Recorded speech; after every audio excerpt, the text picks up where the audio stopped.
Amanda Benici is the selling principal at Ray White Shellharbour City, and for anyone who knows Amanda, you'll know she is fun, full of life, so relatable and just such a lovely human being. Today we're going to hear her story of how she entered into the real estate industry. After a life of doing lots of different jobs, she found her true calling. That has created so much business success for her. There's also been some hard times, pressure on family life, and Amanda had a really tough battle with her health a few years ago, which was a really tough time that she came through with great grace and dignity. The Leading Ladies platform is about highlighting our most inspirational female leaders in real estate, and Amanda certainly exemplifies all of those attributes. I can't wait to share her story. Amanda, thank you for joining me. Well, you're welcome. Reluctantly. Yes. We had to bribe Amanda to get here, but no, we're very grateful to have you here. So Amanda and I had a bit of a chat yesterday, and I got to know your story, but what I'd love to talk about is your young life. You grew up in Shellharbour City. What was that like? Yes, well, back then it was like more of a little village area than it is today, because it's come along so far.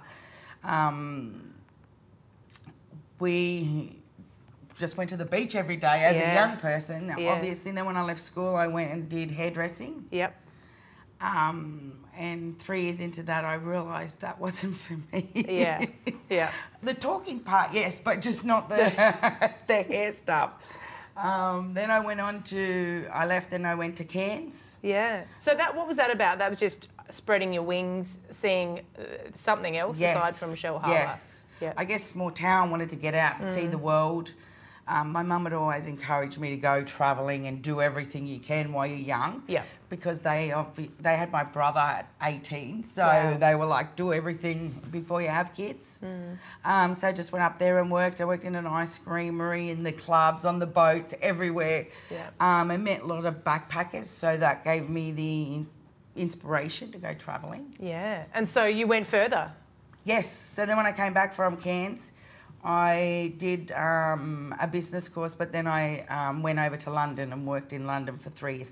So did you? Yeah, yes. So did I. I don't know if we were there at the same time. No, you're younger. Not much though. But yeah, and I was there. How old were you? I went when I was 18. I turned 19 a week after I got there, and I was there for 13 years. Wow, I can't believe you were there for 13 years. So that would have been 96. Yes. Onwards for 13 years. And I came back in 95. Okay, so we missed it. There wasn't enough room in London for the both of us. And so you did a business course. Did you finish that course before you went to London? Yes. Okay, so you knew that you wanted to do something at some point? Well, not really. My dad forced me to do it because he wasn't going to let me just work in a bar, you know. Yeah. So he was making me, because I did leave school. I wanted to leave school from year 8. I just didn't like school. I wanted to leave and work, so I worked straight away from school. But the funny story is he said to me, if I get a job, I can leave school. Okay. So it's the end of year 10, and he said I have to go on to year 12. I was like, definitely not going up. Well, I couldn't find a job. Well, I didn't really look very hard. But he ended up buying, and he said, well, what do you want to do? I want to be a hairdresser. So he bought a hair salon for me to do an apprenticeship. Thanks, Dad. Wow. That's commitment. But I don't think I really wanted to be a hairdresser. I didn't know. I was just making up anything so I could leave. Is the salon still there? Yes. Wow. Well, that was a good business decision. We named it Mandaz. Yeah, it's still there. It was only a little one in Mount Warrigal, a little suburb, but yes, but I managed to last 3 years though. Wow, that's amazing. Then went into hospitality in Cairns. Yeah. And so then you went over to London, and that was really about sort of seeing the world.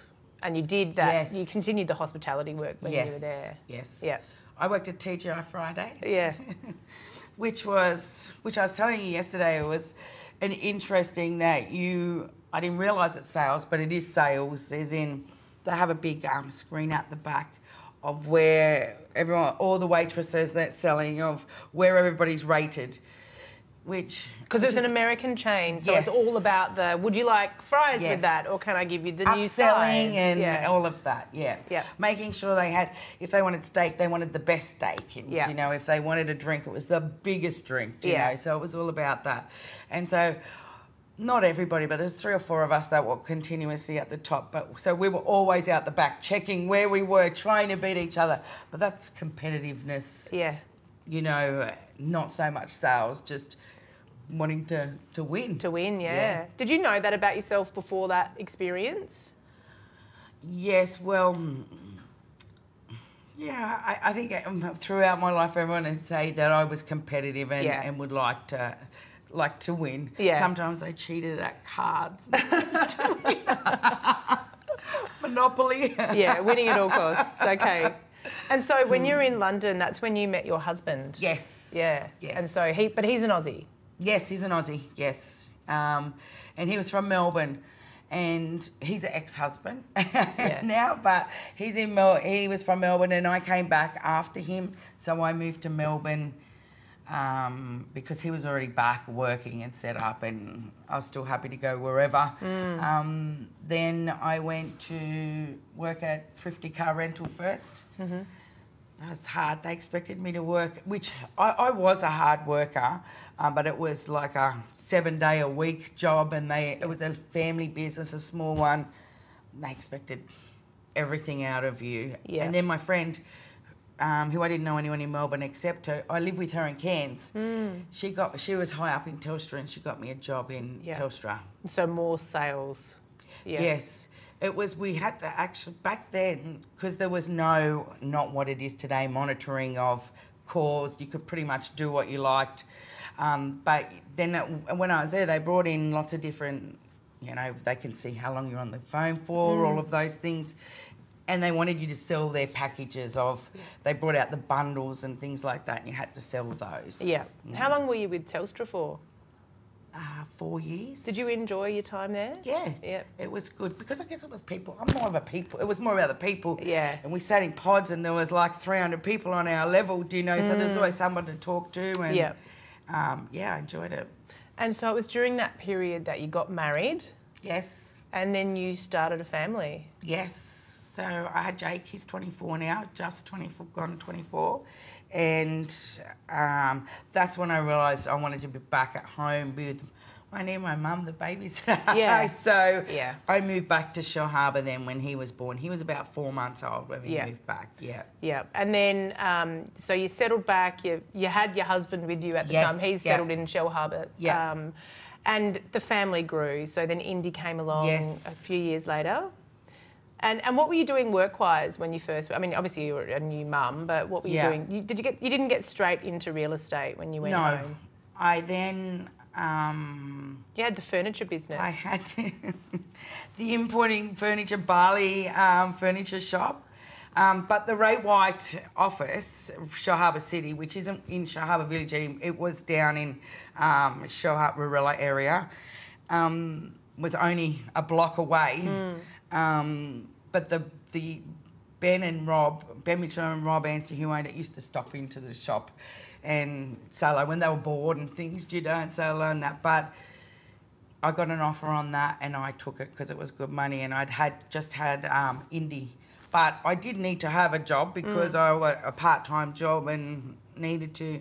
So I went into the Ray White office down there and I asked Rob, because he's a family friend, for a part-time job in property management. As I said to you yesterday, no offence, property managers, but I would have been sacked because I'm a yes person, not a no, you can't have this and no, you know.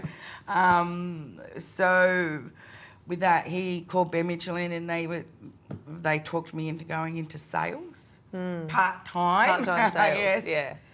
And it's not part-time. You came into the city to do your registration and you realised it's not a part-time role. No. But you were interested because you went for it. Yes. Yeah. I did. I love it still, but I love it differently now to what I did, you know, up for the first 15, you know, like because I just think it's, well, it's not a job, is it? I just think it's your lifestyle. Yeah. I am always, even to this day, still remember when I go out in public, because now being known a little bit, I'm always aware of making sure I don't do the wrong thing, you know, and things like that as well. Now it's part of my life. Yeah. What were those early years like when you first started, when you were like, you had very young children? Indy was a baby. Yeah. Like you said Indy came to appointments at 9 months. She was always in the business. Always. At appointments. Always, yes. I remember having to take her to open houses and things like that and pretending that she's somebody else's child that's in the house. I don't know whose kid that is. No, because you just don't bring your child to it. But lots of things. She had to do a lot of that. Oh, as Jake was started school and things like that, so he didn't have to go through so much. I mean, I had a lot of support. My parents and my best friend. We had kids a week apart, or both children. So we were always, I would have hers and swap around that. But I think what you learn is you can still do all of the things for your children. You miss out on a lot when you work in the industry, but you can still do a lot of things, and you just work when they go to bed, you work later. You know, you can move your time around to suit if you have to do something. So kids can fit in there. What was it like? So you obviously were young and you were exploring Australia, exploring the world and doing lots of different jobs, but what was it about real estate that you just kind of, that was like the lock in the key? Because you obviously are so passionate about it and you really dove into it head first. What do you think it was about it that you loved so much? Probably the people. Yeah. It's a different house and different people all the time. Yeah. And you get to do buying their house is a massive deal. Do you know? I don't actually love houses. Do you know, it's the house. I can appreciate a nice house from a different house. And it's funny, I always get asked, well, do you sell these houses? Meaning the lower end. Do you know, I think, not sell any house, do you know, like, but it's the people. Yeah. And generally the people from the lower end are good, you know, decent, kind people, you know, that work hard in that. But, yeah, it's the people, it's not the houses. And you mentioned that your husband is now your ex-husband. Yes. So how was the demand of the job? How much did that have an impact on that outcome, do you think, of the marriage breakdown? I think because... not saying that it happened to everybody, but I'd say it's very hard for somebody that does well in real estate to manage everything in your life, do you know, or balance. It's hard because the person has to be very understanding and very supportive, because if you do it just 9 to 5, you're not going to make it, do you know, you need to do it. It needs to be your life. And, yeah, I guess things like that happen. I guess we drifted apart. I was on a way of going, my drive, my ambition, I want to do this.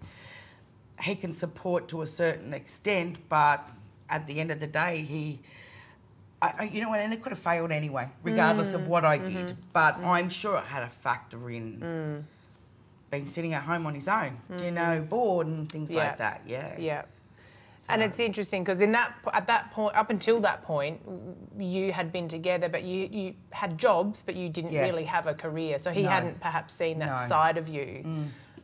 Maybe you hadn't seen that side of yourself. Yeah. And then you found the right vehicle that you just loved so much. And like you made a comment before about, I'm a yes person, I'm not a no person. And so that's obviously what you give to your clients. You give your clients everything. Yes. Which is what has created your success. Yeah, I definitely like to, which is funny because in my office and when I started, everybody would say, you've got to tell them this and you've got to tell them that. And I'm thinking, I'm never going to be able to tell them that or no. And I realised quickly that even when you went to market appraisals and things like that, people just I just wanted to tell people what they wanted to hear. And that's not necessarily how... That's why I say I'm not a normal agent and follow the right rules, because you're supposed to have the tough conversations, you're supposed to do this and all of these things. Whereas I think, how am I going to tell them that? I had to find ways around that was kind and nice and delivery and... Right. But if I made sure that my service and all of those things were right, then they're going to accept that. They're just going to realise it themselves rather than me telling them. You built a platform for trust because you were so consistent and communicated so well that, yeah, when there was a tough decision to be made, they probably trusted you more. Yes. Yeah. Yeah. That's interesting. And how do you handle tough conversations now? Do you think they've gotten easier? I'm way better at it. Yeah. Way better at it. I think, obviously, through things that have happened in life since then, I'm way better of having the tougher conversations and telling them. But for a long time there, I was like, yes, I just tell people what they wanted to hear. And then what came with that, though, is I would have listings. I had a listing for 2 years and 10 months. Well, because I couldn't have that tough conversation. Yeah. And I think that was really made my job a lot harder, managing and servicing and all of that, and hours longer because I was holding stock that I didn't need to if I just was tell them how it is, but I couldn't. Yeah. So I just kept them, but they never left me because the service and everything else was good. Yeah. So I just have them for 12 months, 18 months. Head office would ring and say, do you realise this listing's still online? Thinking that it's a mistake. Yeah. Oh, yeah. But you've got better at that over time. Yes. Yeah. Yes. So I'd love to talk about the fact that Indy's in your business now. So she's been in your business since she was 9 months old, but she actually works in the team now. Yes. How does that dynamic work? Well, she first started in on reception and then in property management, and then she's coming to my team. It's good. We're like good friends now, and as I said, is that I probably missed out on a lot of me in her younger years, but this is our make-up time, you know, and we work together, and she still lives at home. Yeah. She's a different person actually, the person that I started as, I see her, she's kind and nice, all of that. Not saying that I'm not like that anymore, but you get a little bit tougher. Yeah. And she's kind, she's got I think the confidence, when you come in and she can't be me, she's got to find her, do you know? Yeah. And I think a lot of people expect her to do well because of me. Yeah. And I say, well, you do what you want to do. Because I didn't know what I wanted to do till I was 29, 30, till I started this. So you do lots of jobs and do what you want. But she's got to realise that she has to just be her. Yeah. Do you know? And be the best she can be. Yeah. Yeah. And that must be tough for her sometimes to be compared to you all the time. Yes. But, yeah, there's a balance to things and you get to spend that special time together. Yeah. So you are a business leader. When did that happen and how did that happen? Getting into the business, because you worked in the business and then you became a principal. Yes. So a couple of the guys that I worked with, well, Ben and Adam, who are now still my business partners, I worked with them when I started. They went off and with the owner of the business went and started another one in Shahaba Village, and they opened that office and they asked me to join them after many drinks. And I said yes, so that's how I moved from there. I actually didn't want to leave because I'm a very loyal person, so it took a lot for me to leave Rob.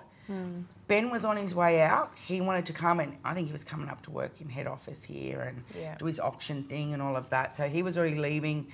At some stage they were wanting me to buy into that, and so it was a hard decision to know because I was just happy doing what I was doing. Now that I'm doing this, maybe I wished I was still just a salesperson. But I ended up going to the village with the boys, and that was about 13 years ago, 12, 13 years ago. And you have consistently performed at a high volume. Like you're one of the top regional principals year on year. You're selling a really high volume. How do you get that balance right between being a salesperson and being a leader within the business? Well, it's hard. Like you don't always get it right, obviously. I mean, I'm lucky that I've got two partners because Ben takes care of the sales team and Adam looks after property management. Yeah.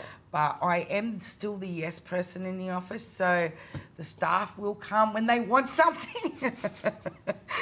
Or they just usually just like to come in and chat, yeah. you know, so it's good. But I'm always there to help them, you know, because you just want them to be as good as they can be. Yeah. And the better they are, the better we look in the area and more success we have. Yeah, and of course you've got so much experience and so many years that you can share with them your knowledge. I'm sure that's incredibly valuable.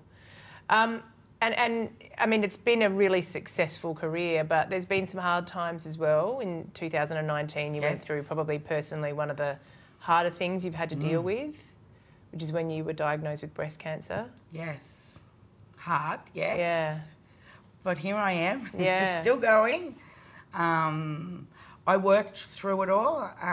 Obviously, there was days I couldn't work and things like that, but I still worked. It kept me focused. It kept me, as I said, otherwise I was sitting on the lounge thinking I'm dying, do you know, or what about this, or what about my planning my everything else. But so I stayed at work. I was incredibly lucky though. Michelle, who's been my assistant for 12 years, she did it all. Do you know, she was my legs, my arms, my everything, you know, and I could sit there though and just not dictate, but do you know, like say, do this, do that, and I could still do the negotiating and things like that.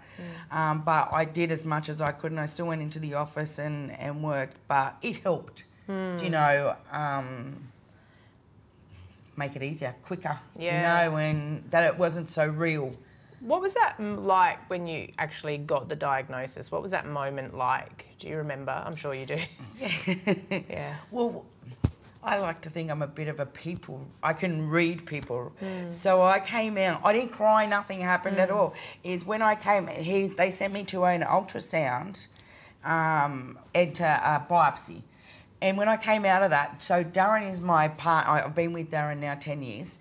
He was out the front. When I came out the front, I cried and I said, I've got it. He's like, what? You don't know that?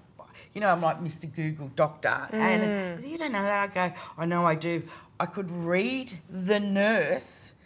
I could tell by her how she was acting and all of that I've got it, because I felt a little pity or a little sad, you know. So I knew then. So I cried then. So when the doctor called me in, who is a good client, I think we manage about 15 of his properties. Wow. He's a good client. And he said, he sent me a text and said, I've got your results, come in. I was going to Europe 2 days later. So I was like, my reply, am I going to Europe? Because I wanted to, you know, we want to know. And I went in there and he said, he just said it matter-of-factly. That's what I learned is you can deliver bad news and not be hated, do you know, like, and because he was just matter-of-fact, but he didn't say, you know, it's early, don't worry, all of this, you know, he was pretty good about it, and I didn't cry. He just said, this is what you're going to do, this is what happens now, you're going to this person, you're going to, you know, an oncologist, you're going to, all this, and now you're out of my head, you know. I was like, okay, and I just got on with it. But that's how it was. He told me matter-of-factly, and I just did what he said, you know, and got on with it and did. Now, but I'm lucky. Yeah. So.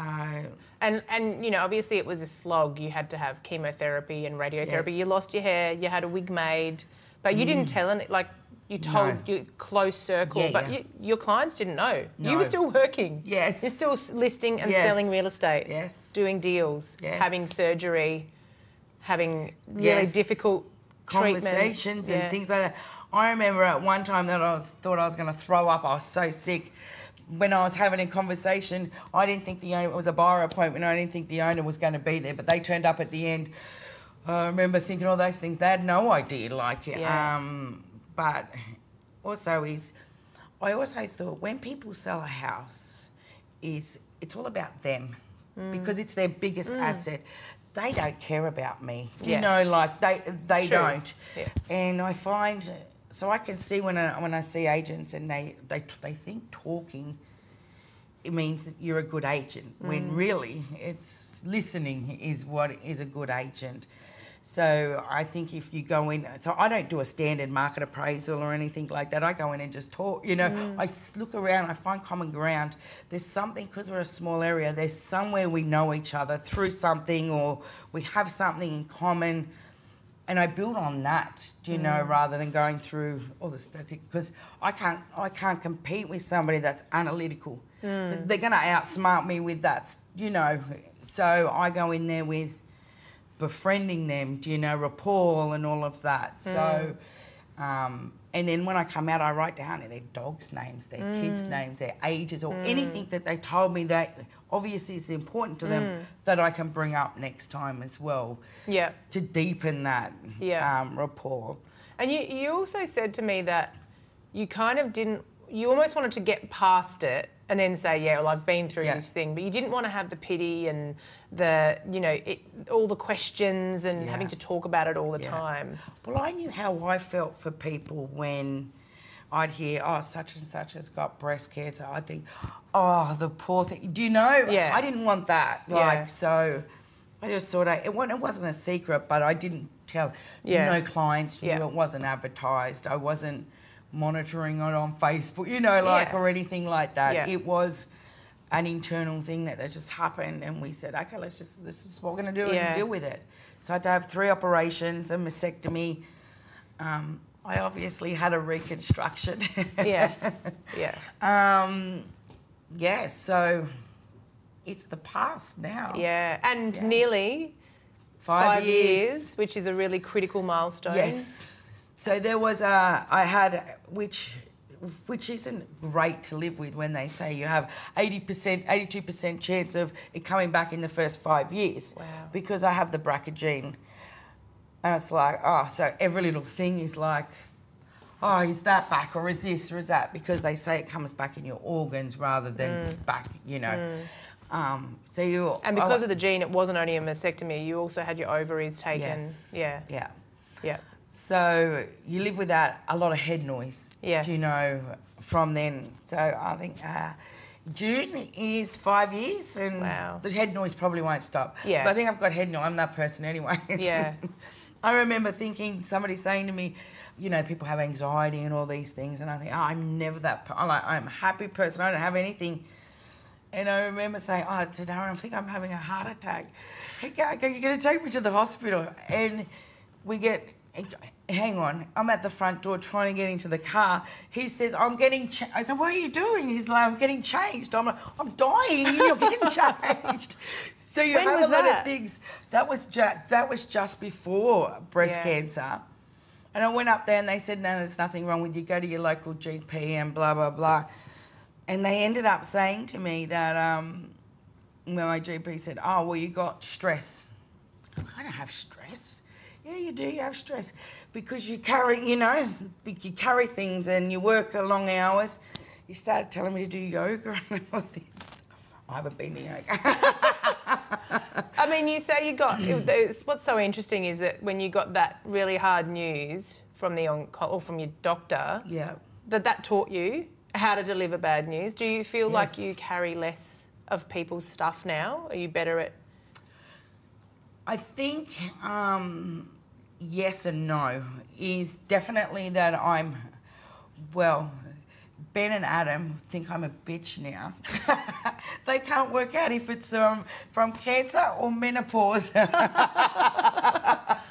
Because when you get your ovaries taken out, it puts you straight into menopause, right? Yeah. So they're a bit confused. Yeah. Is it? Yeah. Which one is it? But they're just tiptoeing around you, you know? I say it, they're like 99% of the time I'm like, yeah, whatever. And then on the 1% I go, they go, okay, whatever. Yeah. What was your question? No, but about managing that, you know, because you said you're a yes person, you want to do things definitely know how to deliver yes, which from cancer, I went into one of my best years, so whether that is parallel to me being able to go, okay, well, I need to work smart. I was working hard because I was carrying so much stock. Maybe I could be a bit harder on the delivery and things like that. I mean, my trainer when I was starting out was Mark McLeod. So I used to listen to him stand there and swear and carry on. I used to think, I don't know if I can do this. I can never say that. And he'd say to people, you're an idiot if you can't do that. I'm thinking, I'm an idiot. I don't know if I can do that. But so I learned, so I started after 15 years, started doing what he was saying. Yeah, the message got in. He just had to say it 4,000 times. I know. That's all right. And I've never watched or followed or done anybody else. Yeah. My people that I follow are people like Richard Branson, Oprah, like they're outside of real estate people. They're good leaders. Yeah. How do you feel like you strike a better balance in your life now with having a bit of downtime, family time with your partner, with your friends? Do you think you do that well? Yes. Well, I decided, when I got this, that I was going to start taking time off. So last year I had 2 months off and this year go to Europe, and this year 2 months off to go to Europe. And I come back and it's like, you're all refreshed. Yeah. You know, even though how hard it is, you feel so bad for leaving and all of that. But you realise that they're all right when you go. Because I'm used to being in control of it all and things like that. But you can let go and people can do things for you. Yeah. How do you feel about the idea that you are a role model to young people or other people, women in the industry? How does that make you feel? No, I don't. Embarrassed. I don't even like doing this. Yeah. Because I find it hard to. My friends would say I do not find it hard to talk about myself, but the outside world would. Do you know? Like I don't like to.